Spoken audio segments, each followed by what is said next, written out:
Salve, salve pessoal, professor Marcelo Sardinha na área, com vocês para mais uma aula de Geografia.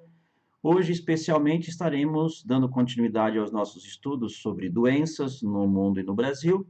Mais especificamente, aí vamos falar sobre febre amarela, sobre a malária e vamos falar sobre a AIDS também, ok? Então, vamos que vamos. Vamos fazer um comentáriozinho aí, já na sequência, depois da dengue, sobre as informações que envolvem a febre amarela, tá? Primeira coisa que eu queria destacar para vocês sobre febre amarela é nós entendemos aí o vírus causador da febre amarela, que é o flavivírus, tá? É uma doença aí muito comum na América do Sul e na África também. E essa doença, né, ela é propagada em áreas silvestres por mosquitos aí que vale a pena nós destacarmos, que seriam o hemagogos, tá? E também temos aí a incidência dos sabetes, tá? Então você encontra essas doenças em regiões, vamos dizer assim, endêmicas, como destacado aqui no mapa, ó, né, áreas suscetíveis em 2013, certo? E quando uma pessoa vai para essa área e volta contaminada por esse vírus e pela picada desses mosquitos, ela pode ser, então, numa área urbana picada pelo Aedes aegypti e contrair a febre amarela, tá? Então, importante vocês ficarem atentos com relação a isso. No Brasil, nós tivemos aí recentemente, né, o surgimento dessas doenças em regiões limite da Mata Atlântica, no estado de São Paulo, Minas Gerais, Rio de Janeiro e também no Espírito Santo, tá? Então, interessante aí. Tá? Também você pode ter a contaminação a partir, né, da picada desses mosquitos com animais como, por exemplo, o macaco, tá? Então, importante estar atento com relação a essas curiosidades, né? Que a febre amarela, então, ela é transmitida e picada por mosquitos transmissores, que eu coloquei para vocês os 3 exemplos aí, né? E uma vez, então, a fêmea do mosquito pica a pessoa infectada, né? Mantém o vírus na saliva e o retransmite, tá bom? Então, os sintomas da febre amarela, tá, pessoal? Importante a gente ficar atento com relação a isso aí. Seria febre, dor de cabeça, calafrios, náusea, vômito, dores no corpo, icterícia, que nada mais é do que nós ficarmos com os olhos amarelados, e hemorragias também, tá bom? Vamos pensar um pouquinho na questão epidemiológica aí da febre amarela, tá? Que na sua grande maioria, como nós já vimos, é uma doença que nós vamos encontrar na zona intertropical, que vai desde aí de uma faixa, né, da linha do Equador até o Trópico de Câncer e até o Trópico de Capricórnio, tanto na América quanto na África e também em regiões do Sul e Sudeste Asiático, tá? Na América do Sul, tá, nós temos a ocorrência dessa enfermidade, além do Brasil, outros países que têm territórios nessa região, tá bom? No caso especificamente aí do Brasil, vale a pena nós entendermos aí que então nos últimos anos nós tivemos aí um aumento do número de casos então no Rio, São Paulo e no Pará, né? Também no Espírito Santo e Minas Gerais, coisa que não é comum, porque já seriam regiões fora dessa área endêmica aí, tá bom? Então, é interessante ficar atento, pode aparecer, sim, essa doença, a título de geografia nos seus vestibulares. Então, vamos ficar atentos às questões, para que você não erre nenhuma questão com relação a isso, tá? Bom, ainda sobre a febre amarela, né, qual seria a prevenção? É importante nós entendermos aí que a prevenção é através da vacina, tá, pessoal? Então, os órgãos públicos de saúde no Brasil fazem a vacinação para evitar a proliferação dessa doença aí. Bom, vamos para uma próxima doença aqui, vamos falar um pouquinho da malária. Malária também, uma doença que você vai encontrar, na sua grande maioria, em áreas quentes e úmidas, tá? Nesse caso aqui, a doença ela é transmitida por protozoários, que seria o Plasmodium vivax e o Plasmodium falciparum, tá? Então, no Brasil nós já temos aí praticamente 300 milhões de casos e 1 milhão de novos casos de mortes, né, a cada ano em decorrência dessa doença. Como eu disse para você, é muito comum, 97% dos casos vão acontecer em estados onde o clima é mais quente, como o equatorial, lá no Acre, Amapá, Amazonas, Pará, Rondônia e Roraima. Pode aparecer em outros locais, mas aí a porcentagem é um pouco baixa, tá? Então eu quero mostrar para você aqui um mapa onde você vê exatamente onde nós temos as áreas de ocorrência, né? Então, o mapa vem confirmar aquilo que nós vimos ali, né? Em grande parte, essa doença tem essa ocorrência em regiões dos estados da região norte do Brasil, tá bom? Então, os principais sintomas da malária, nós vamos ter a febre, o calafrio, né? Dor nas articulações, vamos ter vômitos, anemia e a chamada hemoglobinúria. O que é isso? É quando, então, na urina nós percebemos a presença aí de sangue, tá? Isso é um forte indicativo, então, de a pessoa ter contraído a malária, tá bom? Então, prevenção, né? O que se fazer com relação à malária? A gente não tem, assim, uma cura específica, né? Recentemente, a OMS disse que iria lançar uma vacina, mas ainda nós não temos ela sendo fabricada em massa. O que nós podemos fazer é tentar desenvolver aí medicamentos e tratamentos profiláticos para tentar evitar a morte da pessoa. Então, é importante estarmos atentos. Nas regiões onde você tem essa doença, uma forma também de nós tentarmos controlarmos essa doença aí seria através de drenagem de água parada, né, colocar os mosquiteiros, usar inseticidas, repelentes, para que você não tenha a proliferação aí dessa doença, tá bom? Então, bem interessante aí nós ficarmos atentos com relação a essa questão, tá? O mosquitinho que vai ser transmissor, então, da malária, tá? Então, dando continuidade aqui, nós vamos sair, então, da malária, né? E vamos falar um pouquinho sobre os agentes de determinadas doenças no Brasil, né? Quais seriam os principais fatores responsáveis pela disseminação dessas doenças, tá? Então é importante que você entenda que o grande problema que o Brasil tem é um alto índice de pobreza, onde as pessoas não têm condições básicas de sobrevivência, de acesso e tratamento de água, né? Tratamento de esgoto, perdão. Então, essa falta de saneamento básico é um elemento que agrava a proliferação da dengue, né, da chikungunya, da zika, vamos pensar aí na própria febre amarela, né, na própria malária.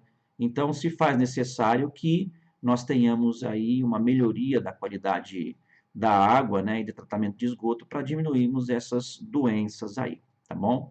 Então, é importante que nós entendamos também que grande parte dessas doenças, a nível de Brasil, elas são transmitidas por uma coisa que a gente chama de DTA, doenças transmitidas por alimentos, né? Então, muitas vezes você irriga uma planta, uma verdura com água contaminada e as pessoas acabam ingerindo isso e, por sua vez, né, você acaba tendo as doenças do ponto de vista bacteriano e virais e parasitárias contaminando as pessoas, tá? Então, eu tenho aqui uma tabela que mostra para você, entre 2007 e 2017, né, a quantidade de doentes e surtos que nós temos nesse período por DTA, que seriam doenças transmitidas, né, por alimentos. Então, nós vemos que temos um número bem interessante, no gráfico você vê, número de doentes, né, e nos anos específicos de 2007 a 2017, os surtos e os doentes, né, ora oscilando para positivo ou para negativo, mas o número é considerável, tá? Bem tranquilo. Nós falamos até agora sobre as velhas doenças, né? Falamos aí sobre a dengue, a malária, febre amarela, que foram doenças que ao longo do tempo foram sendo estabilizadas e estão retornando. Agora nós vamos falar das novas doenças e especificamente vamos falar da AIDS no Brasil, tá? Então, o surgimento da AIDS, ela se remonta à década de 80, né, com o surgimento no continente africano, mais precisamente no Brasil, também chega na mesma década, mas o Sistema de Saúde Único do Brasil, a partir de 1996, começa a realizar um trabalho bem interessante de prevenção e tratamento, tá? O tratamento é feito com um coquetel, que é uma combinação de medicamentos responsáveis pelo atual tratamento de pacientes, que traz algumas drogas aí, o Brasil conseguiu fabricar alguma coisa aqui, né? Conseguindo aí o acesso à patente. Então, é importante que você entenda que o Brasil já, de certa forma, tem um controle sobre essa doença, né? Inclusive, o próprio desenvolvimento aí da prevenção e tratamento da doença no Brasil. Ela é motivo de elogio, porque o que o SUS fez aqui serviu de modelo para vários países do mundo, inclusive na África. A África do Sul, especificamente, veio estudar no Brasil como é que nós trabalhamos essa questão da disseminação da doença e o tratamento dela, tá? Então, bem legal, a gente tá antenado com relação a isso aí, né? Então, se faz necessário também que nós temos aí, né, como taxa de detecção da AIDS nos últimos 5 anos continua em queda, entre 2010 e 2015, são os dados que eu estou trabalhando para você, né, uma queda considerável de 36%. Isso é um dado positivo, porém, contudo, todavia, entretanto, se faz necessário que você entenda que, dependendo da faixa etária, nós vamos ter problemas com relação a esse número de contágios, tá? Em termos gerais, tivemos uma diminuição, mas dependendo da faixa etária, esse número não caiu não, pelo contrário, ele aumentou, tá bom? Então, bem bacana, eu tenho aqui um gráfico que mostra para você, né, o que nós chamamos aí de transmissão vertical, que seria uma transmissão de mãe para filhos gestantes, né, e aí no período aí de 2010 a 2015, nós observamos aí um aumento até que significativo, né, e HIV em menores de 5 anos, que muito provavelmente é uma contaminação via gestação, temos uma redução. Isso indica que estamos tendo um trabalho bem bacana, né, que mesmo em mulheres contaminadas, em grande parte, se o tratamento for legal, bacana, você não tem as crianças sendo contaminadas. Eu indico para você a leitura desse texto aqui, ó, transmissão do HIV de mãe para filho pode ser evitada. Nesse texto aqui, você vai ter a explicação de como nós temos essa diminuição desses valores aqui, né? Onde essa transmissão vertical, então, ela vai conseguindo números consideráveis de diminuição de contaminação em crianças menores de 5 anos, tá? Basicamente, o comentário aqui nesse texto vai tratar para você de que quanto mais cedo a mulher grávida descobrir a contaminação pelo HIV, né, mais rápido é feito o tratamento, então, e com mais acidez você consegue, então, fazer com que as crianças não se contaminem. Utilizando drogas, tratamentos, que seria o coquetel, tá, pessoal? O tratamento é esse aí mesmo, tá? Então, bem interessante nós entendemos essa parte da AIDS aí. Outra coisa interessante que nós temos que entender são as faixas etárias onde o número de contaminação é maior, tá? Então, se nós pegarmos entre homens aqui, ó, e mulheres, você está observando esse gráfico comigo, entre 2006 a 2015, praticamente em todas as séries, né, da coluna vermelha, que é de 2015, nós tivemos uma diminuição na faixa etária dos 35 ao 39, até 60, perceba nas crianças, tivemos um aumentozinho considerável, mas o grande problema está aqui, ó, na faixa etária masculina, de 20 a 24 anos e 25 a 29 anos, ó. Ao invés de nós termos pelo menos uma equiparação ou uma diminuição, como acontece nessas outras faixas etárias que eu estou mostrando para você, aqui nós tivemos um aumento considerável, tá? Então aqui você tem que ficar bem esperto com isso aqui, tá? Esse aumento chega a bater a casa aí de 0,39, alguma coisa em torno de 45%, tá? Se você for fazer uma análise da série de dados, nessa faixa etária de 2006, 35% para 45%. Segundo os especialistas, não sou eu que estou falando isso, tá? Isso aqui são dados do seu material didático, tá? Esse número de casos de homens aqui, que tem aí o maior número de contaminação de AIDS, seria nesse grupo que ele chama de HSH aqui, ó, tá vendo? Que são homens gays e outros homens que fazem sexo com homens, tá? Então, é nessa faixa etária aqui que você tem, entre os homens, que você tem a maior quantidade de contaminação, tá? De 35 para 45 dá 10% de aumento, tá bom? Outra coisa interessante nós entendermos aí, né, seria o aumento do número de contaminação de pessoas utilizando drogas e profissionais do sexo, né? Então, outro gráfico aqui bem interessante, né, que você consegue detectar isso. Brasil, taxa de prevalência de AIDS em populações chaves, né? Pessoas que usam drogas, 2011, 5% de contaminação, que dividem a mesma seringa e por aí vai, né, pessoal? O uso do crack também, tá? Pode contaminar. O crack normalmente o uso é por cachimbo, então contaminação aqui por saliva. Gays e homens que fazem sexo com homens entram também nesse universo aqui, tá? 10%. E profissionais do sexo com mais de 18 anos, tá? 4,9%, tá bom? No restante aqui, dessa questão que envolve as questões sobre a AIDS no Brasil, vale a pena nós observarmos esse mapa aqui, tá?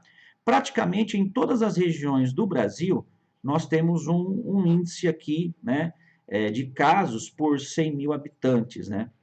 Então, importante a gente entender aqui que, de repente, a situação aqui te leva ao erro, né? Induz você ao erro o número aqui, porque, veja bem, se você pensar, nós estamos falando em números de casos por 100 mil. Na região norte e sul, você pode dizer para mim que seria um número maior de pessoas contaminadas, tá? Isso não é verdade. Nós temos que destacar que a região sudeste, tudo bem, ela tem aí 18 por 100 mil, mas é a região que tem a maior concentração populacional, né? Nós chegamos a ter nessa região aqui quase que 40% da população do Brasil. Então, se você for pensar no total, esses 18 por 100 mil, se somado na casa dos milhões, aí você vai ter um número maior nessa região sudeste, tá? Interessante vocês estarem antenados com relação a isso. Mas, sem sombra de dúvidas, é uma doença que vem ceifando aí, em média, né, desde 1998, 6 óbitos por 100 mil, é um número interessante, estabilizado em várias regiões, mas vale a pena o trabalho de conscientização e prevenção que o Sistema Único de Saúde vem fazendo, com campanhas de distribuição de preservativos em ambulatórios públicos, né, ou até mesmo em grandes eventos, como é o caso do Carnaval, vem fazendo aí com que nós tenhamos uma tentativa de reduzir o número de contaminação nesse universo aí entre os jovens, que é onde nós temos a proliferação da doença, tá bom? Tranquilo? Pessoal, então chegamos aqui ao final de mais uma aula que trata sobre essas questões que envolvem as doenças no Brasil, as novas e velhas doenças. Espero que você tenha compreendido. Sucesso para vocês e até a próxima. Tchau, tchau. Valeu.